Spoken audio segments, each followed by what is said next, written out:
دو سالن پنجشیر جسته و آزار ددد.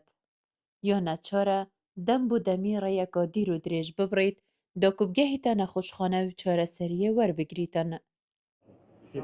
باعث جنکا خلکا شنگاله اوی هشت دادله که بحث هیا بو برسین گرتنا و نخوشیه.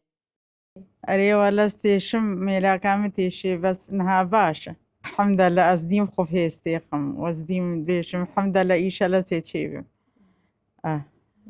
گلک حالتیم بر بلافین پنجشیره لسینگ جنان پیداد بن. جبر ویکه دکتور ایمان تایبتمند پنجشیره رینماین خوب پراستنه ددت جنان کو بردوام پشکنینام بخو بکن. بله شرپنجه سینگی و بربلاف بونه یا زیادت بتین افراد دا گلک مال دف ظلام آجیب یا هایی چید بیدن و دف افراد آجیب بس بارا بتر دف افراد آجیب بیدن و ما هایی جی سینگ ایش سینگی فرقه دسته که سینگی خو ایکش ایکی ماستره آن کنتوری بدل بوی جلد بدل بوی اوه همی نشانن دیار کن که اوه پنجه شیرن جبر کو اف نخوشیه بسالان ود کشیتن حتی چاره سریا بمبار بهته گرن. 2 سال و نیون گلان عیسا شاری دگل و نخوشیت کتن.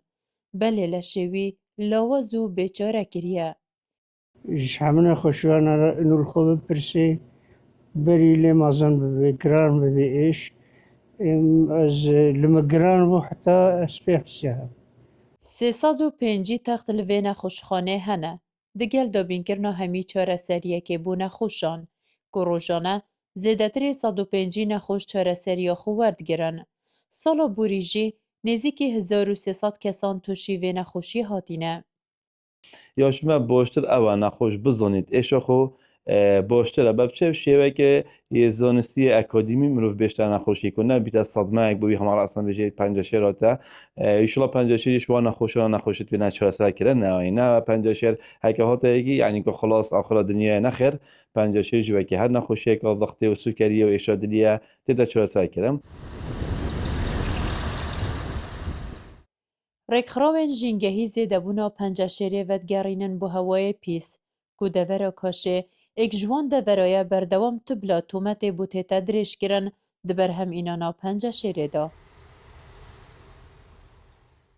دنوکه دا لپارزگی ها دهو که ریجا تجبون پنجشیر سال بو سال زیده تر لیتیتن جبو هنده خو خیزانین خو جبین خوشی کشنده بپارزین بیتویه خواکا سخلم جنگه کا سخلم خورنکا سخلم تر بخو خیزانین خو دا بین بگین.